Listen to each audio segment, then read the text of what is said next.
Hello, guys, and welcome to the show. These are my Bitcoin price predictions for the year 2019. And I might be wrong, I might be right. We're going to see just how it's going to pan out in 2019. See how close I come in my predictions. So this should be kind of fun. Stay tuned for more.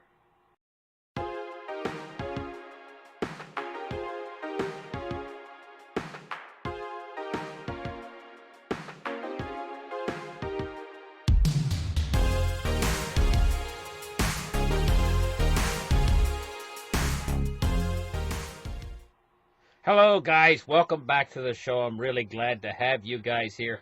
This is the last day of December. Tomorrow is 2019. So I'm going to do my Bitcoin year-end price prediction of what Bitcoin is going to do next year. Of course, these predictions are made with my analysis of my charts, and I'm trying to put my neck on the line a little bit and make some predictions about what I think Bitcoin's going to do in the upcoming year. Now, without further ado, let's open up the charts right here and let's take a look at what's going on with Bitcoin. And what you're seeing right now is Bitcoin live. It's happening right this minute, and right now it's noon on the final day of December, December 31st. It's noon, and we're watching Bitcoin, and what we see is a monumentous year. We're looking at the whole year right here, all the way up from $19,666, and it's taken almost the whole year. It just fell down, down, down, down to $3,122. Well, the low was $3,122, and the price right now is $3,766. Okay? Now we're going to take a look at a close-up, real-time on the 1-minute chart, and this takes us right in as close as we can get to the action of what's happening right this minute. Okay?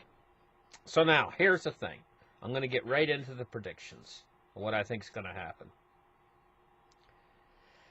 We're in the middle of a very bad bear market. And this bear market has taken us all the way from overnight, almost $20,000, all the way down to $3,766 where it stands right now. Now you're seeing the trading live right now, and it's kind of like it is most days. It's not real active trading, not right now, but things could pick up. Bitcoin is such a wildly unpredictable animal. It can go up and down. And so making a prediction like this for the next upcoming year is a very difficult thing to do. Bitcoin is such a wildly unpredictable asset class. The most unpredictable asset of all the assets. Nothing moves like Bitcoin.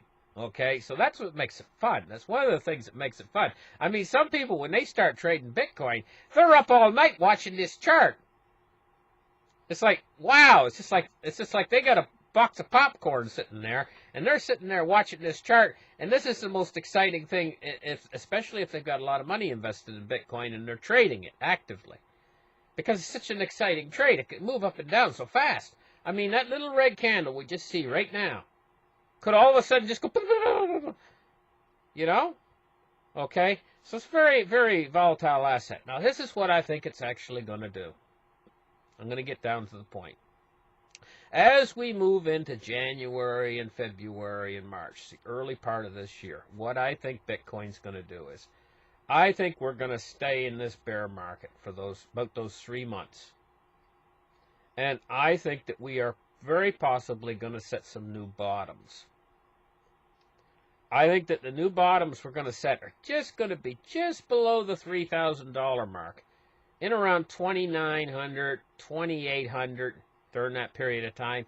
And then you're going to see it bounce back up into like $3,300, $3,400, kind of like teasing you a little bit early in the year, like in January and February and March.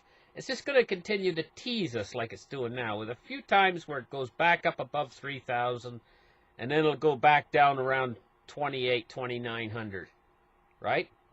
During those 3 months. But then, I think what's going to start to happen is, around the second quarter, April, May, June, those 3 months, we're going to actually see a change in this market. We're going to see it very slowly start to rise again. This is my prediction during those 3 months. But it's going to be a very slow, gradual process. Very slowly starting to rise in price. And during those 3 months, what I think is actually going to happen is while Bitcoin starts to very slowly rise in price, we're going to see interest start to come back more so, more of an enthusiasm, more people starting to say, hey, you know what? We think we've finally put in the bottoms, and excitement will start to come back. Now, in the third quarter, I think we're going to see a Bitcoin price rally in the third quarter. A substantial Bitcoin price rally. I think it's going to go up, and it's going to exceed, during the third quarter, I think it's going to exceed $10,000. But then I think it's going to fall off again, down to 7,000 or 8,000. And people are going to start to think it's going back into a bear market, but it's not. Then in the final quarter of this year, I think Bitcoin is really going to take off and come into its own. And I think it's going to set new highs. It's going to set new highs. And I think going into 2020, at the end of 2019, going into 2020, I think 2020, the best part of 2020, the whole year of 2020, is going to be a massive bull market in cryptocurrency. Massive bull market. A bull market like we've never seen before, all the way through the year 2020. And quite seriously, I'm thinking that by the end of the year 2020, Bitcoin could not be measured in, it's going to have an extra zero. Like right now, we've seen 20,000. Add a zero to that by the end of the year 2020. And so, during the doldrums, I think, in the first part of 2019, January, February, March, it's going to be extremely discouraging. This is what I think. This is my prediction. It's going to be extremely discouraging for all holders of cryptocurrency. It's going to get more and more discouraging as those months progress. January, February, March. We're going to see a little bit of relief then. April, May, June. But it's still not going to be what we're looking for. It's going to be a very gradual increase. Extremely gradual. And it's still going to be a lot of negative sentiment. That negative sentiment is going to slowly go away during the second quarter. By the middle of the year, the negative sentiment will be turning positive. Finally. So all of the last part of 2019 is going to be a dream for HODLers. And then 2020 is going to be, the problem with this is, for the HODLers, the hodlers, there's a huge problem in this. The second half of 2019, toward the end of it, they're going to think take profit. They're going to think, toward the end of 2019, the hodlers, they're going to think to themselves, hey, you know what? Bitcoin's up to a massive price now. It's going to fall again. A lot of them are going to sell because the price is going to be so high at the end of 2019. They're going to think to themselves it can't go any higher. But all of 2020 is going to be a massive bull market. So if they sell at that particular point in time, they're going to get caught with their pants down, because all of 2020 is going to be a massive bull market, unlike anything you've ever seen before. So if Bitcoin goes to, like, say, $30,000 or $40,000 toward the end of 2019, the hodlers are going to think, hey, you know, this is as high as it's going to go. I'm going to sell at the peak. This is a bubble. There'll be all that talk about bubble all over again. And a lot of people are going to probably sell.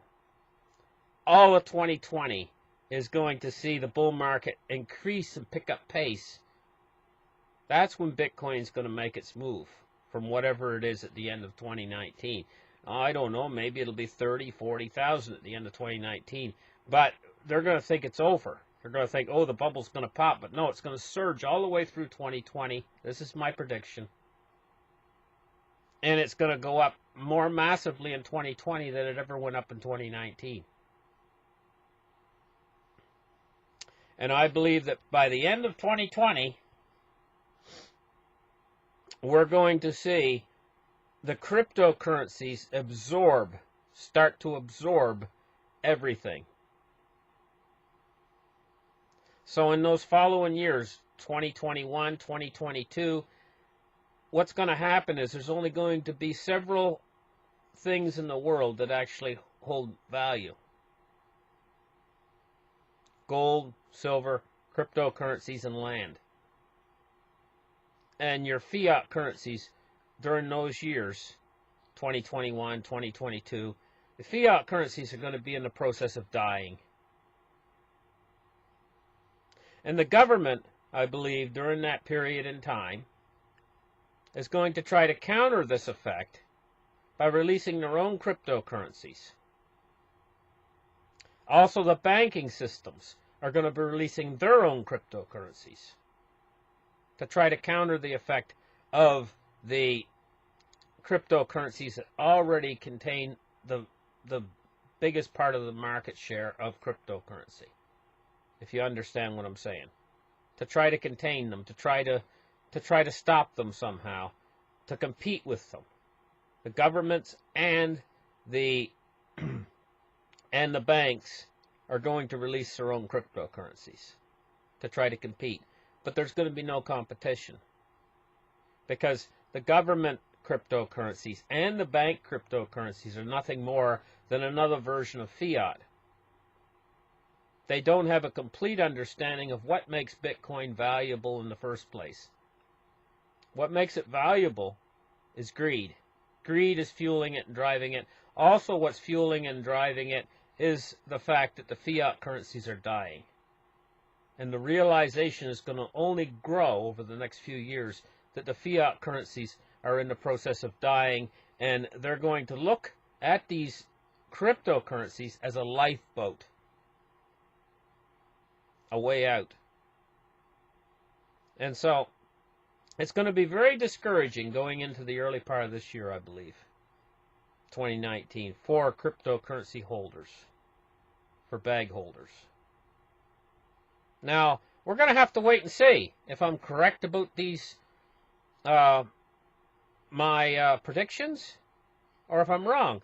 I'm almost as curious to see what happens myself, because these are only predictions. But listen, thank you guys for listening. Happy New Year. Go out and have a great time tonight, you know. Don't get a hangover, okay?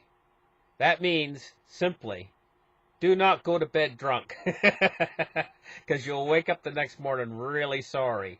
You know what I mean? So don't get a hangover. Go out and have a little bit of fun, you know, and maybe have a drink or two, but in moderation. And remember, if you had a few drinks, don't drive. Always get a designated driver to drive you, you know. Do not drive if you've had anything to drink. Okay? Thank you guys for listening. Like and subscribe, and we'll catch you in the next show. Bye-bye, guys. Oh, and have fun.